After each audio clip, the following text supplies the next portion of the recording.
আমি মোহাম্মদ হৃদয় আহমেদ 19-20 সেশনের শিক্ষার্থী, মৃত্তিকা পানি ও পরিবেশ বিভাগে পড়াশোনা করছি। আমার হল হচ্ছে অমর একুশে হল। আসন্ন ডাকসু নির্বাচনে আমি DUCSU for change, vote for change panel থেকে একজন মুক্তিযুদ্ধ ও গণতান্ত্রিক আন্দোলন বিষয়ক সম্পাদক হিসেবে নির্বাচন করছি। আমি ঢাকা বিশ্ববিদ্যালয়ের শুরুতেই যদি দুইটা কথা বলি, যে এই বিশ্ববিদ্যালয়ের শিক্ষার্থীদের একটা অভাব হচ্ছে স্বাধীনভাবে কথা বলা, মুক্ত কথা বলা। যে গণতন্ত্রের চর্চাটা এই ঢাকা বিশ্ববিদ্যালয় ক্যাম্পাসে হওয়ার কথা ছিল, সেটা আমরা দেখতে পাইনি বিগত সময়গুলোতে। এর পেছনে অন্যতম কারণ ছিল লেজুর ভিত্তিক রাজনীতি। যে রাজনীতির কারণে আমাদের যে মাদার বা ফাদার সংগঠনগুলো আছে, সেই সংগঠনগুলোর যে এজেন্ডা আছে সেটা বাস্তবায়ন করতে চাই, যে ছাত্র রাজনীতিগুলো আমরা দেখে এসেছি এই পর্যন্ত। তো স্বাধীন নেতৃত্বের কারণে আজকে আমরা দেখতে পাচ্ছি প্রায় বিগত 1990 সালে একবার ডাকসু নির্বাচন হয়েছিল।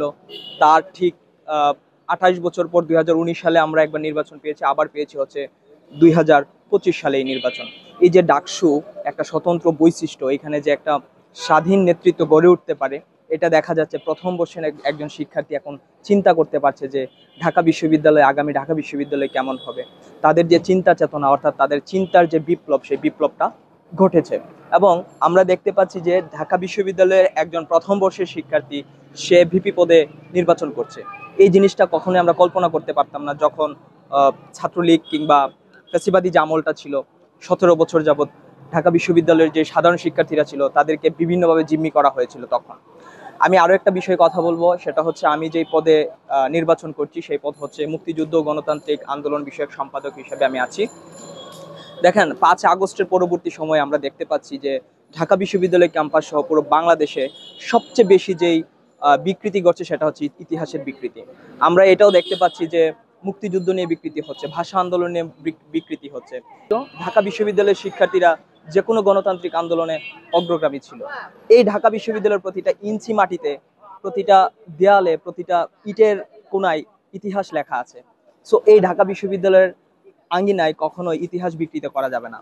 আর ইতিহাস বিকৃতি যদি করা হয় 1952 সাল থেকে শুরু করে 2024 সালের ইতিহাস বিকৃতি করলে এই দেশ পথ হারাবে। আমি যদি আমার জন্মটাকে বুঝতে না পারি, আমার জন্ম কোথা থেকে হয়েছে সেটা যদি আমি না জানি, তাহলে আমি আমার এই দেশকে এগিয়ে নিয়ে যেতে পারবো না। তো মুক্তিযুদ্ধের যে চর্চাটা আমাদের ক্যাম্পাসে হওয়ার কথা ছিল, সেটা চলমান ছিল না। এর পিছনে কারণ ছিল মুক্তিযুদ্ধকে একটা চেতনা ব্যবসায় রূপান্তর করেছিল ফ্যাসিবাদী যে আমলটা ছিল, সেই ফ্যাসিবাদী আমলটা। আমরা 24-এর গণ আন্দোলন, যেটা গণ অভ্যুত্থান যেটা ঘটিয়েছি, সেটা মূলত ছিল ফ্যাসিবাদের বিরুদ্ধে। এখন আমরা যে জিনিসটা সবচেয়ে বেশি দেখতে পাচ্ছি সেটা হচ্ছে ইতিহাসের বিকৃতি। ঢাকা বিশ্ববিদ্যালয়ে যদি আমি আমার যে পদে নির্বাচন করছি সেই পদে আসতে পারি, তাহলে ইনশাল্লাহ এই পদ হবে ইতিহাসের রক্ষক, এই পদ হবে ইতিহাসের চর্চা করা এবং গণতন্ত্রের রক্ষা করা এবং স্বাধীন নেতৃত্বের প্রতীক। এখানে কোনো লেজুর ভিত্তি থাকবে না, স্বাধীনভাবে এখানে যে রাজনৈতিক প্রক্রিয়া চলে সেই রাজনৈতিক প্রক্রিয়াটা চলবে, স্বতন্ত্রভাবে চলবে, কারো লেজুর ভিত্তি হবে না, কারো দাসত্ব করা হবে না এই ক্যাম্পাসে।